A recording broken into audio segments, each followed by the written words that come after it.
मैं मानस पांडे आपका स्वागत करता हूं UP academy for civil services में। और आज मैं लाया हूं एक नई सीरीज़ भारतीय भूगोल के 40 क्लासों की वीडियो। कोई भी वीडियो 15 मिनट से ज़्यादा की नहीं होगी और हर वीडियो की खास बात यह है कि 40 वीडियो में 40 शॉर्टेस्ट ट्रिक आपको मिलेंगी। ये मेरी खुद की बनाई हुई नोट्स है। आप अगर यूपीपीएससी का कोई भी एग्जाम दें, आरओ दें, यूपीपीसीएस जो आगे हमें ले रहा है, चाहे एपीएस का एग्जाम दे रहे हो या यूपीएससी का भी एग्जाम दे रहे होंगे, तो आप देखेंगे इससे बाहर प्रश्न आपको कभी नहीं मिलेगा। आपका कॉन्सेप्ट पूरा क्लियर करने की मैं गारंटी लेता हूं। इसके पहले मैं आपको फिजिकल जियोग्राफी पढ़ा चुका हूं और आज उसी तरीके से मैं शुरुआत कर रहा हूं, थोड़ा और बेहतर तरीके से भारतीय भूगोल की। आपको वीडियो अच्छी लगे तो लाइक करिएगा, नहीं तो मुझे सजेशन जरूर दीजिएगा कमेंट बॉक्स में कि क्या कमी रह गई या क्या और चाहते हैं। तो चलिए पहले मैं आपको कुछ इंट्रोडक्शन दे दूं भारतीय भूगोल पढ़ने से पहले कि देखिए भूगोल में दो चीज़ बार बार आएंगी। एक तो आएगा मील। मील क्या होता है? माइल। इंग्लिश में क्या बोलते हैं? माइल।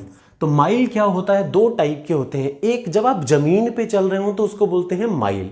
तो एक मील में होता है 1.609 किलोमीटर, याद रखिएगा, या 1.6 किलोमीटर। एक मील में कितना किलोमीटर? 1.6 किलोमीटर होता है।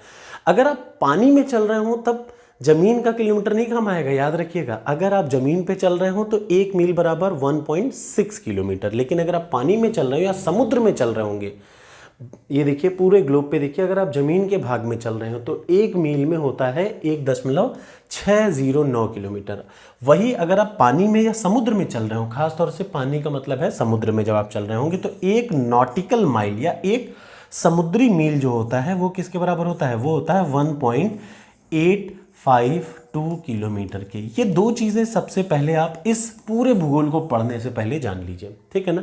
अब मैं आपको ले चलता हूं आज की शॉर्टेस्ट ट्रिक पे। तो आज की पहली वीडियो में मैं आपको बताने जा रहा हूं दुनिया के वो सबसे बेहतरीन 7 देश कौन है जिनका क्षेत्रफल सबसे ज़्यादा है विश्व में। तो इसकी एक शॉर्टेस्ट ट्रिक है। सबसे पहले मैं शॉर्टेस्ट ट्रिक यहाँ लिख देता हूँ, नीचे लिखा भी है, मैं यहाँ बड़े शब्दों में लिख दे रहा हूँ, RKACBAB। याद रखिएगा, RKACBAB। दुनिया के 7 सबसे बड़े देश क्षेत्रफल के आधार पर। तो आज पहली वीडियो में मैं यहीं से शुरुआत कर रहा हूं, क्षेत्रफल के आधार पर दुनिया के 7 सबसे बड़े देश कौन है। और जब मैं ये बता रहा हूं तो आपको लगेगा आसान है, गलत। मैं आपको एनसीईआरटी के हिसाब से बता रहा हूं कि आज अगर आप एनसीईआरटी देखेंगे तो एनसीईआरटी क्या मानता है। तो अकॉर्डिंग टू एनसीईआरटी, याद रखिएगा, जब मैं बोलता हूँ एनसीईआरटी तो एनसीईआरटी इसे मानता है। जब आप और बुक्स को देखेंगे तो वो RKCABAB होगा। मतलब जो मैंने अभी सामने लिखा है एनसीईआरटी के हिसाब से यही सही है और आपको यही रटना है। तो R का मतलब क्या होता है? यहाँ पे भी मैंने यही शॉर्टेस्ट ट्रिक रखी है। दुनिया का सबसे बड़ा देश क्षेत्रफल के आधार पर है रशिया। ये देखिए, ये है R, ठीक है ना। R का मतलब रशिया। R के बाद क्या है? देखिए K का मतलब होता है कनाडा। उत्तरी अमेरिका में एक देश है कनाडा। तो जो के का मतलब कनाडा। तीसरे नंबर पे, मतलब दुनिया का सबसे बड़ा देश है रशिया। दूसरे नंबर पे है कौन? कनाडा। तीसरे नंबर पे है USA, United states of America. याद रखिएगा, यूएसए को या अमेरिका सिंपल मैंने लिख रखा है, RKA का मतलब अमेरिका, यूएसए का A अमेरिका, ठीक। सबसे बड़ा रशिया, फिर कनाडा, फिर अमेरिका, फिर चौथे नंबर पे क्या आएगा? चाइना। ये है चाइना। तो RKAC, फिर से मैं यहाँ पे लिख देता हूँ RKACBAB। ये शॉर्टेस्ट ट्रिक है दुनिया के 7 सबसे बड़े देशों का क्षेत्रफल जानने का कि घटते हुए क्रम में। क्योंकि आप देखेंगे यूपीपीसीएस या आरओ में या यूपीएससी में भी 4 बार यूपीएससी ने यही प्रश्न को आगे पीछे करके पूछा। अब ऐसा कभी नहीं यूपीपीसीएस में या यूपीएससी में पूछेगा कि दुनिया का सबसे बड़ा देश क्षेत्रफल के आधार पर कौन है। सब जानते हैं रशिया है। पूछेगा क्या? घटते हुए क्रम में या बढ़ते हुए क्रम में। तो पहला प्रश्न यहीं से रहता है। तो सबसे बड़ा कंट्री है रशिया, फिर क्या है? कनाडा, फिर क्या है? अमेरिका, फिर क्या है? चाइना। चाइना के बाद क्या आता है? ब्राज़ील। ये देखिए 5वें नंबर पे दक्षिणी अमेरिका का ये देश दुनिया का 5वां सबसे बड़ा देश है, जिसका नाम है क्या? ब्राज़ील, ठीक है ना।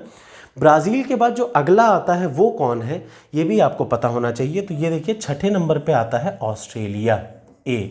तो R हो गया, K हो गया, A हो गया, C हो गया, B का मतलब ब्राज़ील, A का मतलब ऑस्ट्रेलिया, और सबसे लास्ट में 7वें नंबर पे आता है अपना इंडिया। 7वें नंबर पे क्या आता है अपना? ये देखिए इंडिया। तो दुनिया के 7 सबसे बड़े देश में क्या क्या हैं? RKACBAB। अब मैं ये क्यों बता रहा हूँ, ये जानना बड़ा ज़रूरी है। जो आप पढ़ते हैं वो कुछ आप क्या पढ़ते हैं? आप पढ़ते हैं RKCABAB। याद रखिएगा, RKCABAB मतलब क्या? Russia, Canada, China, America, Brazil, Australia, Bharat. ये थोड़ा सा सीक्वेंस आप भले कितना भी सही हो, लेकिन एग्जाम में सही क्या माना जाएगा? एनसीईआरटी को, क्योंकि जब आप एनसीईआरटी की फोटो आयोग को भेजेंगे तभी आपको मार्क्स मिलेंगे। सच ये है। तो याद रखिएगा, दुनिया के 7 सबसे बड़े देशों को रटने की शॉर्टेस्ट ट्रिक क्या है? RKCABAB। सबसे पहले ये आपको रटना चाहिए। अब आपके सामने ये पूरा भूगोल, पूरे दुनिया का एक मानचित्र बना है। जब मैं आपको पढ़ा रहा हूँगा तो मैं आपको कोई भी चीज़ बिना मानचित्र के नहीं पढ़ाऊँगा। मानचित्र में पढ़ाने से क्या होता है? हर टॉपिक एक बार में पूरा कंप्लीट हो जाएगा, ठीक है ना।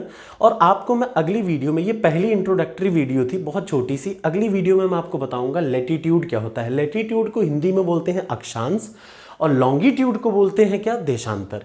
अक्षांश रेखाएं, देशांतर रेखाएं। चूंकि भारत को पढ़ना है तो भारत का अक्षांश कहाँ से कहाँ तक है और भारत का देशांतर कहाँ से कहाँ तक है, ये दोनों बड़ा जानना ज़रूरी है। तो उसके पहले मैं आपको एक बेसिक दे दूंगा, उसके बाद फिर मैं आपको भारत का पढ़ाऊंगा अगली वीडियो में। फिर मैं आपको एक न्यूमेरिकल कराऊंगा, या कहा जाए यूपीपीएससी में 4-5 बार हर साल फिक्स है ये प्रश्न जरूर आता है इससे संबंधित, स्टैंडर्ड टाइम से रिलेटेड। तो ये सारी वीडियो, ये सारी क्लास आपको दूसरी क्लास में मिलेगा। Thank you so much. मिलते हैं अगली क्लास में। अगली क्लास कल सुबह ही मिल जाएगी, ऐसा नहीं कि अब देर में मिलेगी। दिन में 2 क्लास होंगी, एक सुबह एक शाम को। शाम को 7 बजे, सुबह 10 बजे। कृपया वीडियो जरूर देखें। Thank you so much.